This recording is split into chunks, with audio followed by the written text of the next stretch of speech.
Warahmatullahi wabarakatuh. Nama saya Lindrana dari Fakultas Keguruan dan Ilmu Pendidikan Prodi Pendidikan Biologi Universitas Muhammadiyah Profesor Dr. Hamka. Di video kali ini saya akan menjelaskan dan menyelesaikan ujian tengah semester mata kuliah Islam dan Biologi yang diampu oleh Bapak Dr. Namirullah. Di video kali ini saya akan menjelaskan tentang Islamisasi model IIUM atau International Islamic University di Malaysia. International Islamic University di Malaysia ini atau IIUM dikenal juga dengan Universitas Antarbangsa, didirikan pada tahun 1983 di Kuala Lumpur, Malaysia. Itu ada penjelasannya tentang pendekatan yang dikembangkan oleh model IIUM ini. Pendekatan yang dikembangkan itu adalah pendekatan komparatif dan integratif. Artinya adalah para mahasiswa diajarkan untuk menguasai teori konvensional atau teori yang biasa digunakan dalam kehidupan sehari-hari atau teori umum, dan Islami sekaligus, dan memahami bagaimana melakukan proses islamisasi terhadap ilmu-ilmu konvensional yang telah berkembang.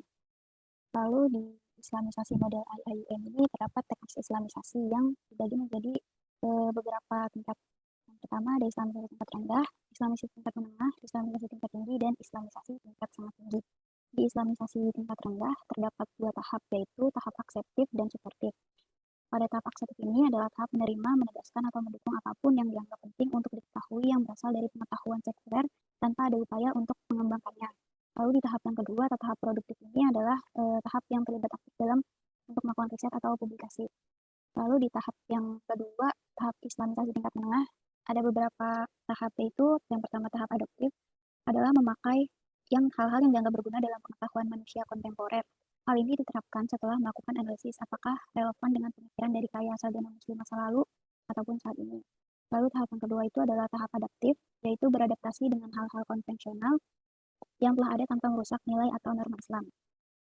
Yang ketiga ada tahap analitis, yaitu menganalisis secara ilmiah hal-hal konvensional tanpa memperdebatkan proses islamisasi itu berbeda atau lebih baik dengan agama lain. Lalu yang keempat ini ada tahap produktif atau terlibat aktif dalam melakukan berbagai riset atau publikasi. Selanjutnya itu ada Islamisasi tingkat tinggi yang terbagi menjadi beberapa tahap. Yang pertama tahap korektif atau mengoreksi beberapa aspek pengetahuan konvensional atau pengetahuan yang umum diketahui oleh manusia yang telah dievaluasi dari perspektif Islam. Yang kedua adalah tahap komparatif atau membandingkan disiplin ilmu yang berbasis konvensional dengan hal yang berbasis Islam dengan tujuan untuk memperlihatkan atau menunjukkan bagaimana elemen yang diberikan Islam lebih baik daripada pandangan konvensional. Yang ketiga itu ada tahap artikulatif atau menyajikan perspektif Islam terhadap aspek pengetahuan manusia dalam berbagai bidang yang dibangun berdasarkan pada pandangan Islam. Lalu yang keempat ada kritis atau mengkritisi dengan serius atau mengevaluasi aspek pengetahuan manusia yang bersifat konvensional tetapi bertentangan dengan akidah atau keyakinan dan akhlak manusia itu sendiri. Yang kelima itu ada integratif atau menggabungkan norma-norma Islam ke dalam aspek yang dapat diterima oleh pengetahuan modern demi pemahaman yang lebih baik. Lalu yang keenam itu ada rejektif. Rejektif adalah menyangkal, mendekonstruksi semua aspek pengetahuan manusia yang salah atau bertentangan dengan hal-hal yang berkaitan dengan Islam. Upaya ini merupakan aspek penting dari proses islamisasi karena sesuai dengan kewajiban oleh manusia itu sendiri, yaitu untuk memerintahkan apa yang benar dan apa yang salah. Yang ketujuh ada protektif, artinya melindungi atau mendukung perspektif Islam. Yang kedelapan ada reorientasi, untuk melakukan reorientasi aspek terhadap pengetahuan manusia yang sudah tercipta setelah melakukan pengecekan secara kritis pada aspek yang bertentangan. Sintesa, memperkaya aspek pengetahuan konvensional yang berasal dari masyarakat non-muslim yang masih relevan dengan sudut pandang Islam.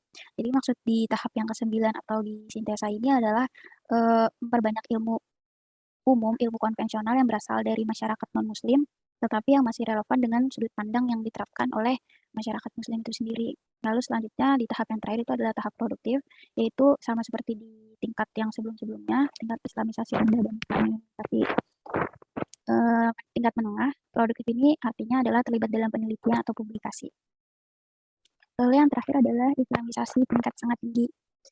Di islamisasi tingkat sangat tinggi ini ada beberapa tahap. Yang pertama itu tahap discovery. Discovery artinya penemuan atau menemukan warisan Islam yang dapat diberlakukan untuk era sekarang, yang biasanya digunakan untuk memecahkan masalah kontemporer yang biasanya dialami oleh masyarakat modern.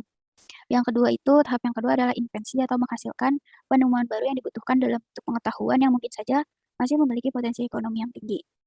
Yang ketiga itu rekonstruksi, yang keempat konstruksi atau membentuk wawasan manusia yang baru dan sangat berpengaruh. Dan yang terakhir, tahap terakhir adalah produktif, yaitu terlibat aktif dalam publikasi dan penelitian yang berkaitan dengan Islam.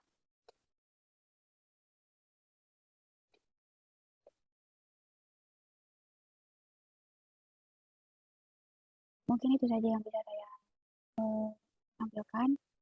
Intinya dalam penerapan Islamisasi model IAIN ini tidak semata-mata hanya mengajarkan ilmu capaian manusia atau acquired knowledge, akan tetapi juga ilmu-ilmu yang berdimensi tauhidik atau keislaman dalam penerapan seluruh aktivitas akademiknya. Penjelasan dari saya kurang lebihnya mohon maaf. Wassalamualaikum warahmatullahi wabarakatuh.